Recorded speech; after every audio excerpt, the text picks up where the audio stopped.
कर्नाटक से viral videos आजकल पुरानी एंजाइटीज जगा। आप चिल्ला क्यों रहे हो? हाँ, तेरे बाप देते हैं क्या गैस?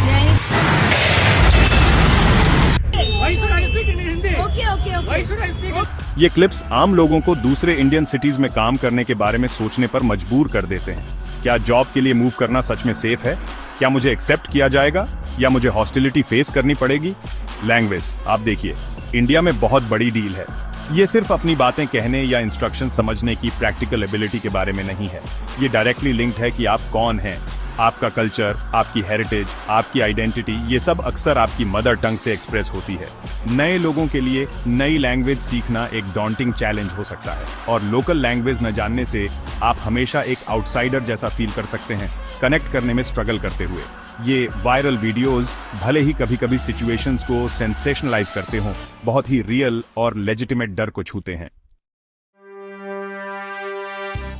बेंगलुरु जैसे शहर मॉडर्न इंडिया में अपॉर्चुनिटी के पावरफुल बीकन्स हैं। अक्सर इंडिया के सिलिकॉन वैली कहे जाने वाले बेंगलुरु में देश के हर स्टेट, हर कोने से एम्बिशियस और टैलेंटेड लोग आते हैं।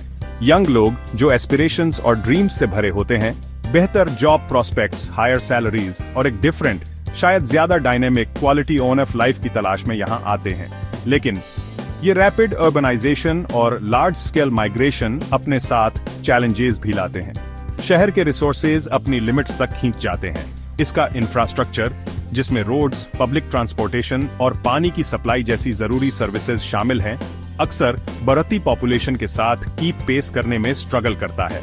कॉस्ट ऑफ लिविंग, खासकर हाउसिंग, स्काईरॉकेट हो जाता है, जिससे सबके लिए लाइफ मुश्किल हो जाती है।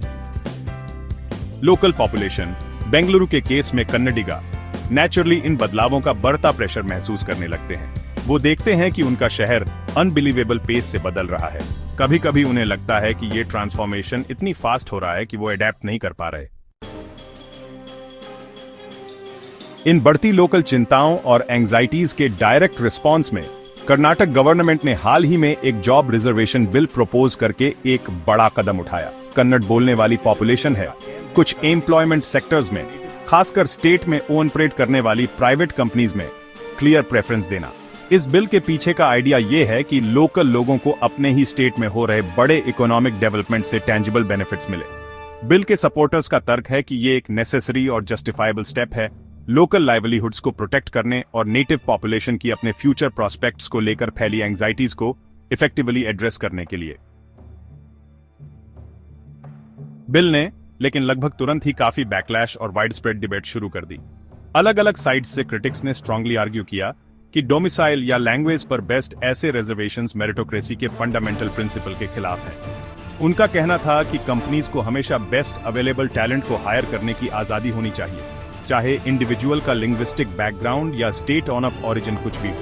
इसके अलावा सीरियस कंसर्न्स उठाए गए कि ऐसी पॉलिसी फ्यूचर इन्वेस्टमेंट को रोक सकती है और कर्नाटक की बिजनेस फ्रेंडली और एंटरप्राइजेस के लिए वेलकमिंग डेस्टिनेशन की मेहनत से बनाई इमेज को काफी नुकसान पहुंचा सकती है। गैप 2S, खासकर इन्फ्लुएंशियल आईटी इंडस्ट्री जो पूरे इंडिया और दुनिया भर से आए diverse, highly skilled talent pool पर चलती है, उसने बिल के पोटेंशियल नेगेटिव इंपैक्ट पर स्ट्रॉन्ग रिजर्वेशंस जताए। ये डिबेट साफ साफ दिखाता है इनहेरेंट टेंशन को लोकल इंटरेस्ट्स को प्रोटेक्ट करने और एक ओपन, कंपेटिटिव नेशनल इकोनॉमी बनाए रखने के बीच के। कर्नाटक में जो सिचुएशन अभी चल रही है, लैंग्वेज और जॉब रिजर्वेशंस को लेकर जो डिबेट्स हो रही हैं, वो कोई आइसोलेटेड इंसिडेंट नहीं है, बल्कि ये एक बहुत बड़े नेशनल ट्रेंड का हिस्सा है, जहां रीजनल आइडेंटिटी, जो अक्सर लैंग्वेज पर सेंटर्ड होती है, सोशल और पॉलिटिकल टेंशन के लिए एक बड़ा फ्लैश पॉइंट बन जाती है। इंडिया के डाइवर्स लैंडस्केप में कई स्टेट्स ने सालों से ऐसे ही मूवमेंट्स देखे हैं और मिलती जुलती पॉलिटिकल रिटोरिक सुनी है। लोकल कल्चर को प्रोटेक्ट करने, रीजनल लैंग्वेज की प्रोमिनेंस बनाए रखने और इकोनॉमिक अपॉर्चुनिटीज खास तौर पर स्टेट के सन्स ऑफ दी सॉइल के लिए सिक्योर करने की ये deep Dzire Indian public life में एक रिकरिंग थीम है। उदाहरण के लिए महाराष्ट्र स्टेट को लीजिए। स्टेट और खासकर इसकी बसलिंग कैपिटल सिटी मुंबई का रीजनल आइडेंटिटी और माइग्रेंट पॉपुलेशंस के इन कॉम्प्लेक्स इश्यूज से डील करने का एक लंबा और अक्सर ट्यूमल्टुअस हिस्ट्री रहा है।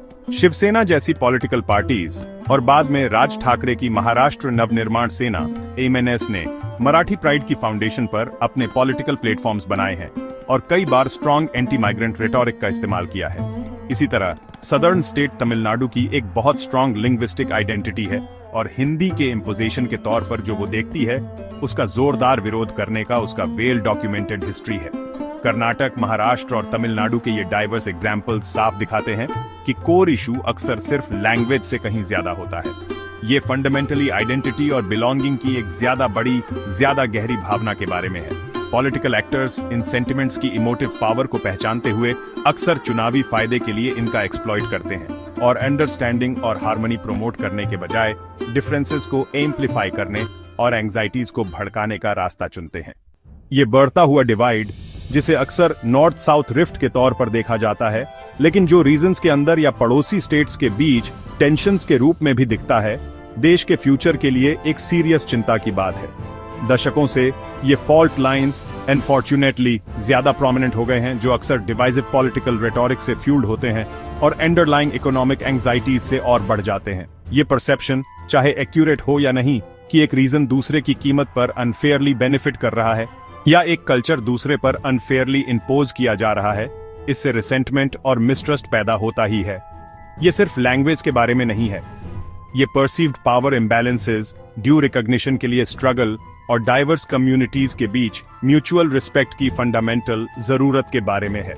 हमें एक नेशन के तौर पर इन अंडरलाइंग इश्यूज को सिंसियरिटी और कमिटमेंट के साथ प्रोएक्टिवली एड्रेस करने की जरूरत है। इस फ्रिक्शन का एक बड़ा हिस्सा इंडिविजुअल और collective ego plus mutual respect की खतरनाक कमी से आता है। माइग्रेंट्स की ये रिस्पॉन्सिबिलिटी जरूर है कि वो जिस जगह को अब अपना घर कहते हैं, वहाँ के लोकल कल्चर के बारे में सीखें और उसके लिए रिस्पेक्ट दिखाएं। इसमें लोकल लैंग्वेज सीखने की जेन्युइन एफर्ट करना भी शामिल है। कुछ बेसिक फ्रेजेस सीखना भी ब्रिजेस बनाने और गुडविल बढ़ाने में काफी हेल्प कर सकता है। आखिरकार, हमें एक स्ट्रॉन्ग, यूनाइटेड और प्रॉस्परस इंडिया के लिए इन रीजनल डिफरेंसेस से ऊपर उठने की कोशिश करनी चाहिए।